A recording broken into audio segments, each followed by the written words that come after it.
નમસ્તે વિદ્યાર્થી મિત્રો, જો તમે એક રેગ્યુલર વિદ્યાર્થી હોય કે પછી 26 તારીખે પૂરક પરીક્ષા આપવાના હોય વિજ્ઞાન વિષયની, આ વિડિયો તમારા માટે ખૂબ જ જરૂરી છે। જો તમે માર્ચ 2025 માં પરીક્ષા આપવાના હોય કે 3-4 દિવસ પછી પૂરક પરીક્ષા આપવાના હોય, આ વિડિયોને અંત સુધી જરૂર જોજો। સૌથી પહેલા તો એબીસી ક્લાસીસ ગાંધીનગર ભરત સરનો હું ખૂબ જ આભાર વ્યક્ત કરું છું કે એમનું પ્રકાશન સાથી પેપર સેટ એમણે મને કુરિયર દ્વારા મોકલ્યું અને માર્ચ 2024 માં ઘણા બધા પ્રશ્નો એનામાંથી પૂછાયા હતા। ઘણા બધા વિદ્યાર્થીઓને જબરજસ્ત લાભ થયો અને જુલાઈ 2024 માં અને માર્ચ 2025 માં પણ આ પેપર સેટમાંથી તમારી પરીક્ષામાં ઘણું બધું પૂછાઈ શકે છે। તો એક વખત આ પેપર સેટ તમે જરૂર જોઈ લેજો। તો આજે આપણે સાથી પેપર સેટનું વિજ્ઞાનનું પેપર નંબર 1 નું સોલ્યુશન જોઈશું। તો આ વિડિયોને અંત સુધી જરૂર જોજો। તો આપણે સ્ટાર્ટ કરીએ। સૌથી પહેલા આનો સ્ક્રીનશોટ લઈ લો। આ 6 ચેપ્ટરમાંથી વિદ્યાર્થી મિત્રો 64 માર્ક્સનું પૂછાશે, તો તમે 100% પાસ થઈ જશો। આજે આપણે શું જોવાના છીએ વિદ્યાર્થી મિત્રો? સાથી પેપર સેટ ધોરણ 10 વિજ્ઞાન। 26 તારીખે તમારું પેપર છે વિજ્ઞાનનું। આ 5 પેપર તમે કરી દેશો ને તો તમે 100% પાસ થઈ જશો વિદ્યાર્થી મિત્રો। આજે આપણે જોવાના છીએ પેપર નંબર 1 નું સોલ્યુશન। તમને ખબર જ છે વિદ્યાર્થી મિત્રો, વિભાગ એ માં 24 માર્ક્સના હેતુલક્ષી પૂછાશે। વિકલ્પો, ખાલી જગ્યા, ટ્રુ ફોલ્સ, એક શબ્દના અને 4 માર્ક્સના જોડકા। તો સૌથી પહેલા આજે આપણે વિભાગ એ જોઈશું અને વિભાગ બી, વિભાગ સી અને વિભાગ ડી ના મોસ્ટ ઇમ્પોર્ટન્ટ ક્વેશ્ચન હું તમારી સાથે શેર કરીશ। એનું સોલ્યુશન ફ્રીમાં પીડીએફ પણ તમને વિદ્યાર્થી મિત્રો મળશે, તો તમારે વિડિયોને અંત સુધી જોવાનો છે। અહીંયા જોઈ શકો છો વિદ્યાર્થી મિત્રો, નીચેના પૈકી કયો એસિડ સૌથી પ્રબળ છે? તો એનો જવાબ શું આવશે વિદ્યાર્થી મિત્રો?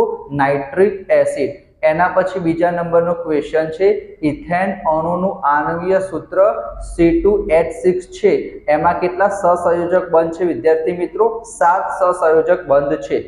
મનુષ્યમાં પ્રોટીનના પાચનની શરૂઆત ક્યાંથી થાય છે? તો જવાબ શું આવશે વિદ્યાર્થી મિત્રો? જઠર આવશે। તમે એક વખત વિડિયોને જોશો ને તો પણ વિદ્યાર્થી મિત્રો જવાબ તમારા સબકોન્શિયસ માઇન્ડમાં ફિટ થઈ જશે। તો વિડિયોની સ્પીડ જો ઓછી લાગતી હોય તો 1.5x અથવા 2x ની સ્પીડમાં જોજો, પણ વિડિયોને અંત સુધી જોજો જેથી તમારા 24 માર્ક્સ કવર થઈ જાય। ચોથા નંબરનો ક્વેશ્ચન છે, વિદ્યુત પ્રવાહનો એકમ લખો। તો તમારી પરીક્ષામાં વિદ્યુત અવરોધનો એકમ પૂછાઈ શકે છે, પાવરનો એકમ પૂછાઈ શકે છે, કાર્યનો એકમ પૂછાઈ શકે છે। તો આનાથી તમને ખબર પડશે વિદ્યાર્થી મિત્રો કે બોર્ડમાં કેવા પ્રકારના ક્વેશ્ચન પૂછાઈ શકે છે। જેમ કે ચોથા નંબરનો ક્વેશ્ચન શું છે? વિદ્યુત પ્રવાહનો એકમ એમ્પિયર થશે। એ ઓપ્શન કુલંબ છે, તો કુલંબ કોનો થશે? વિદ્યુત ભારનો થશે। સી ઓપ્શન કયો છે? વોલ્ટ, તો વિદ્યુત સ્થિતિમાનના તફાવતનો એકમ વોલ્ટ થશે। અને ડી ઓપ્શન કયો છે? ઓમ છે, તો ઓમ કોનો થશે વિદ્યાર્થી મિત્રો? વિદ્યુત અવરોધનો એકમ ઓમ થશે। એના પછી પાવરનો એકમ વોટ થશે। તો તમારે બધા એકમ યાદ કરી લેવાના છે। એના પછી પાંચમો છે, એ ફિક્સ છે કે માનવ આંખના કયા ભાગ ઉપર વસ્તુનું પ્રતિબિંબ રચાય છે? તો નેત્રપટલ આવશે। એનું બીજું નામ શું છે? રેટિના છે। એના પછી છઠ્ઠો ક્વેશ્ચન કે લઘુ દ્રષ્ટિની ખામી હોય તો ચશ્માના લેન્સનો પાવર ઋણ રાખવો જોઈએ અને ગુરુ દ્રષ્ટિ પૂછાય તો ધન રાખવો જોઈએ। બરાબર, 6 વિકલ્પ તમારા થઈ ગયા। એના પછી સાતમા નંબરનો ક્વેશ્ચન, કીટોન સંયોજન હશે તો એની અંદર C ડબલ બોન્ડ O હશે। આલ્કોહોલ હોય તો OH હોય, આલ્ડીહાઇડમાં CHO હોય, એના પછી કાર્બોક્સિલિક એસિડમાં COOH હશે। એના પછી આઠમા નંબરનો ક્વેશ્ચન, કયા દ્રવ્યમાં આપેલ કદમાં મુક્ત ઇલેક્ટ્રોનની સંખ્યા વધુ હશે? તો જવાબ શું આવશે? કોપર એટલે કે તાંબુ આવશે। ઉરોદર પટલ કયા તંત્રનું અંગ છે? શ્વસન। આ તમારું ચેપ્ટર કયું છે? જૈવિક ક્રિયાઓ। નવી ટેક્સ્ટ બુક હશે તો 5મું ચેપ્ટર હશે, તો તમારે આ ચેપ્ટર બહુ જ વ્યવસ્થિત કરવાનું છે। 14 માર્ક્સનું પૂછાશે। 4 માર્ક્સના 2 પ્રશ્નો આવશે, 2 માર્ક્સના 2 પ્રશ્નો આવશે અને 2 આવશે વિદ્યાર્થી મિત્રો ઓબ્જેક્ટિવ। 14 માર્ક્સનું ચેપ્ટર છે। એના પછી પુત્રને પિતા પાસેથી વારસામાં XY લિંગી રંગસૂત્ર પ્રાપ્ત થાય છે। એના પછી 11મો ક્વેશ્ચન શું છે કે ખાલી જગ્યા અરીસાનો ઉપયોગ વાહનોમાં પાછળના દ્રશ્ય જોવા માટે ના અરીસા તરીકે થાય છે? તો બહિર્ગોળ, અંતર્ગોળ અરીસો, બહિર્ગોળ અરીસો, એના ઉપયોગો કરી દેજો। અને આયોડિન ચમકદાર અધાતુ છે। એના પછી 13, 14, 15, 16 આ 4 ટ્રુ ફોલ્સ આવશે. સીસુ, કોપર, ચાંદી જેવી ધાતુઓ પાણી સાથે પ્રક્રિયા નથી કરતું તો સાચી વાત છે. મેન્ડલના પ્રયોગમાં F1 પેઢીમાં બંને પિતૃના લક્ષણો અવલોકન મળ્યા તો આ વિધાન ખોટું છે. ગ્રહો ટમટમે છે ના વિદ્યાર્થી મિત્રો, તારા ટમટમશે, ગ્રહો ટમટમતા નથી. આ તમારા વૈજ્ઞાનિક કારણમાં પણ પૂછાઈ શકે છે. અને બેઝની રાસાયણિક પ્રક્રિયા માટે OH- આયન જવાબદાર છે તો સાચી વાત છે. એસિડ હોય તો એમાં H+ આવશે અને બેઝમાં OH- આવશે. બીજું ચેપ્ટર પર મોસ્ટ ઇમ્પોર્ટન્ટ છે વિદ્યાર્થી મિત્રો. એક બનાવટ તમારી પરીક્ષામાં 100 પૂછાશે.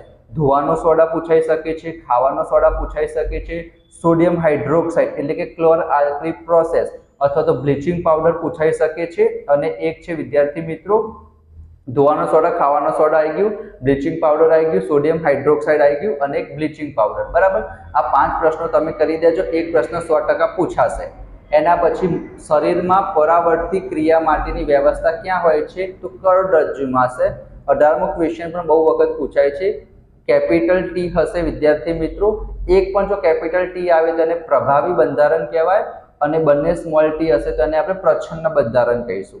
એના પછી છે આંખની કનિનિકાની મધ્યમાં જે છિદ્ર આવેલું હશે એનું વૈજ્ઞાનિક નામ શું છે? કીકી અથવા તો પ્યુપિલ.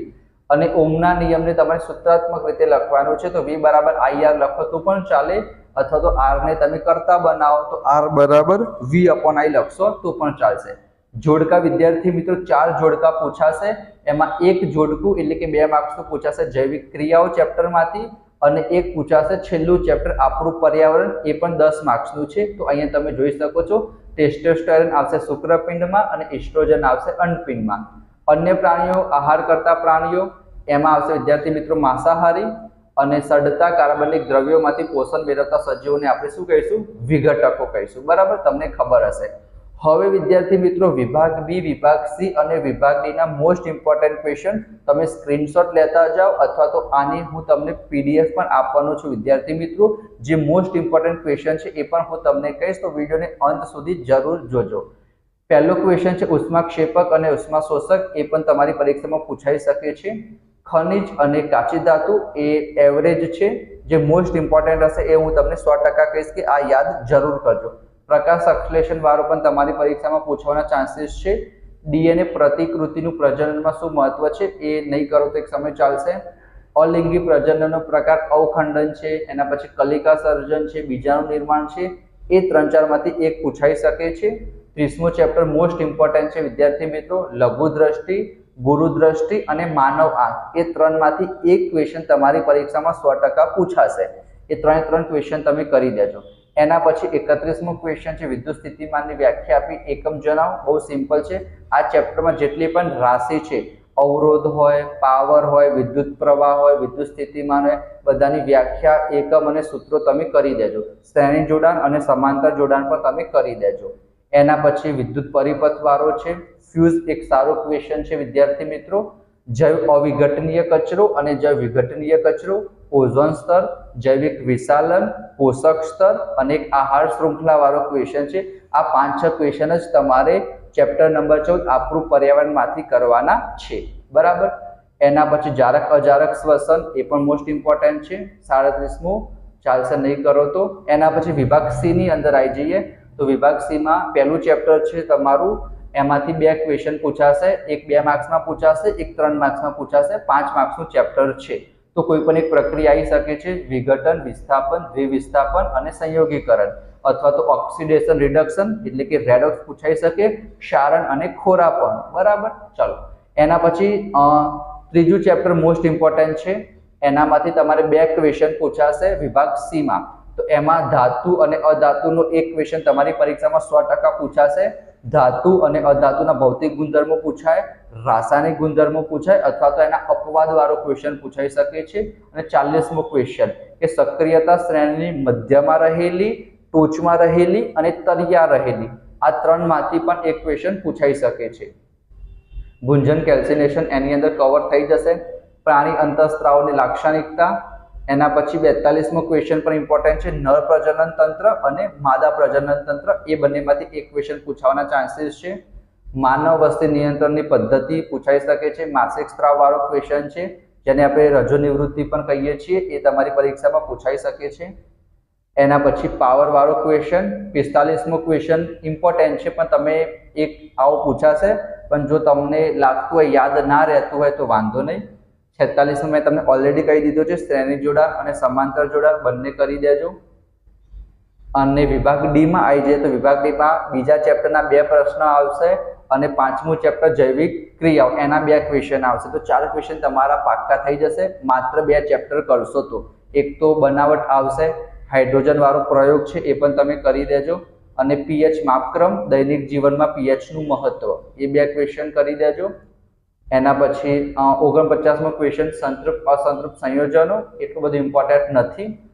સાબુનીકરણ વાળું કરી દેજો, સાબુ અને પ્રક્ષાલકો અને ક્રિયાશીલ સમૂહ. ચોથા ચેપ્ટરમાંથી એક પ્રશ્ન પૂછાવાનો છે એના માટે.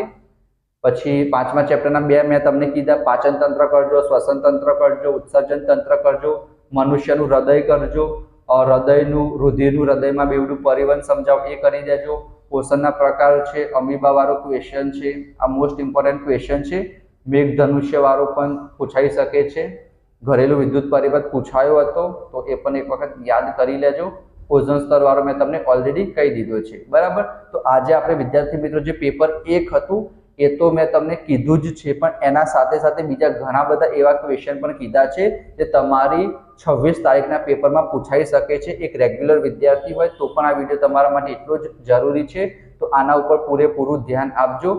નેક્સ્ટ વિડીયોમાં વિદ્યાર્થી મિત્રો આપણે પેપર 2 જોઈશું, અને ફરીથી એકવાર એબીસી ક્લાસીસ ગાંધીનગર ભરત સર એમનો હું ખૂબ આભાર વ્યક્ત કરું છું કે એમણે આ ફ્રી પીડીએફ પ્રોવાઈડ કરી લાખો વિદ્યાર્થીઓને જે ધોરણ 10માં હતા, જે લોકોએ માર્ચ 2024માં પરીક્ષા આપી. તો આની પીડીએફ પણ હું તમારી સાથે શેર જરૂર કરીશ. તમે કોમેન્ટ બોક્સમાં કોમેન્ટ જણાવજો, તો પીડીએફ હું તમને ફ્રીમાં પ્રોવાઈડ કરાવી દઈશ. જો તમને આ વિડીયો પસંદ આવ્યો હોય અને તમને લાગતું હોય કે પેપર નંબર 2, પેપર નંબર 3 એનું પણ સોલ્યુશન તમારે જોવે છે, એના માટે પણ તમારે વિડીયો અલગથી જોઈએ છીએ, તો કોમેન્ટ બોક્સમાં કોમેન્ટ કરજો, તો એના ઉપર પણ હું અલગથી વિડીયો બનાવી દઈશ.